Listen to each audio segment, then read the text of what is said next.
অনিয়মিত বেতন প্রদানে কর্মবিরতি। সোমবার অনিয়মিত বেতন প্রদানের প্রতিবাদী কর্মবিরতি পালন করে আন্দোলন করলেন মালদা মেডিকেল কলেজ হাসপাতালে ট্রমা কেয়ার বিল্ডিং এর এবং কর্মরত অস্থায়ী কর্মীরা।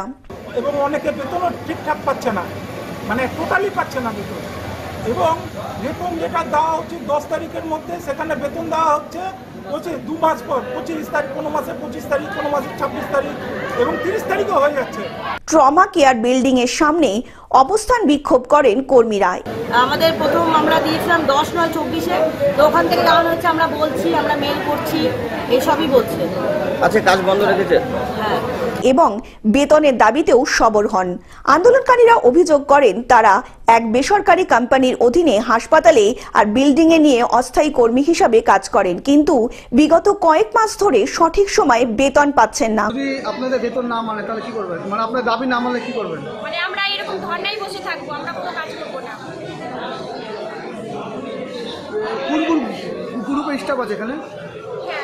কোন কোন কারা কারা আছেন এই স্টাফে? যেমন security, ward boy, ward girl, তারপরে হাউসকিপিং, সিকিউরিটি।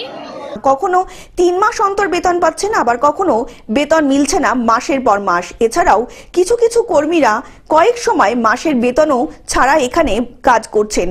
তাই সঠিক নিয়মানুবর্তিতভাবেই বেতন প্রদানের দাবিতে কর্মবিরতি পালন করে আন্দোলন করছেন আন্দোলনকারীরা।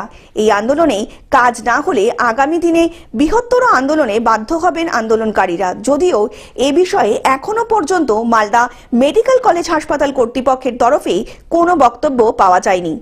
এই কথাটা আমরা যদি অথরিটিদেরকে বলা হয়েছে, আমরা এমএসবিপি স্যারকে বলেছি, প্রিন্সিপাল স্যার, অথরিটি স্যারকে বলেছি, এবার আমাদের ফ্যাসিলিটি ম্যানেজারকে বলেছি। প্রত্যেক মাস আমাদের বলছে 15 তারিখের মধ্যে বেতন হয়ে যাবে, 15 তারিখের মধ্যে বেতন হয়ে যাবে, কিন্তু বেতন হয় না।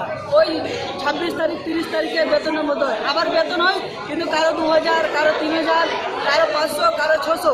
আমরা 8,500 বেতন পাই, আর আমরা যদি 1000 টাকা কেটে নেই তাহলে আমরা কি করে চলবো? এই কথাটা আমরা সুপারভাইজারকে বললে সুপারভাইজার বলে আমরা কিছু জানি না। মালদা থেকে অভিষেক দাসের রিপোর্ট, গ্লোব নিউজ। এখন থেকে গ্লোব টিভি দেখুন আপনার স্মার্টফোনেও। গুগল প্লে স্টোর অথবা অ্যাপল স্টোর থেকে ডাউনলোড করুন গ্লোব টিভি লাইভ অ্যাপ। এছাড়া জিও টিভি অ্যাপ থেকে দেখুন গ্লোব টিভি লাইভ।